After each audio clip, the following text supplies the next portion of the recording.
Hi, this is Jim and welcome back to my YouTube channel. At ito na nga, finally, Barbie Fortesa is the new cream silk girl. Grabe, no? After so many years, ito na nga yung kanyang commercial. Ayan. Low hair health. Ayan, boosted. Cream silk. Grabe, no? Ang ganda. Ang cute. Oh, parang long-legged. Cream silk conditioners na si Barbie ngayon. At napakaganda ng ating Barbie girl. Ayan yung mga behind the scenes photo shoot niya. At yes, di ba? Parang long-legged, char. But anyway, ito na nga ang kilig scene Carding at saka ni Dino. Ayan, ginagawa. Oh, pinahubad na siya. Paano ko gagamutin yan? Oh, diba? Paano gagamutin? Grabe. Oh, yan. Pinubad. At natin. Oh, di ba? Actually, maputi si David dyan. Maputi. At, yun. Nilagay pa isang sando kay Dino. Pinapaamoy. Grabe. Ito na nga. Oh, di ba? Nagamot. At yan. Oo, ano yan? Yan. Oh. Parang masakit din eh.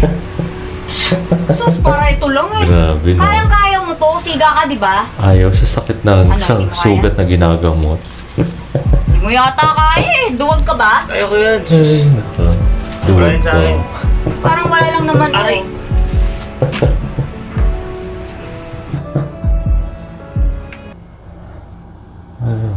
Diba? Grabe. Ayan yung katawan Wala ni David pa? pagka may, kulay. Ano naman yan? Tapalang ko lang. So, medyo kailangan nating, adjust yung kulay. Kasi nga, di ba, copyright tayo na. Hawakan mo Diba? ba? Hawakan mo. Hawakan mo. Hawakan mo. Hawakan mo. Okay, at tinape nga ni Dino. Si Carding. Ayan. At next, di ba, acting na acting yung mukha ni David. Mukha sanay sa mga sugat.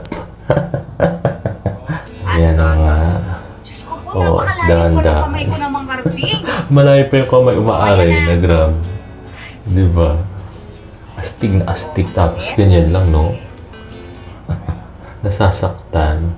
At ito na nga yung favorite natin scene. Ayan. Parang nagdeliryo kasi si Carding. At tapos niyang gamutin nung gabi na, nagdeliryo na. So, yan. Nilagyan niya ng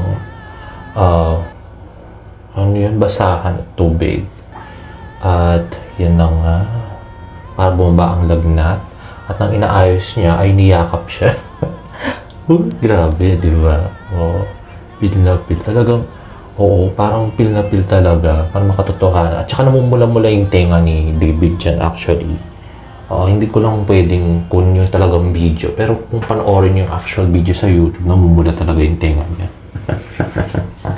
And there you have it. If you like this video, please give it a thumbs up and please subscribe to my YouTube channel for more bird updates. See you in my next vlog. Bye!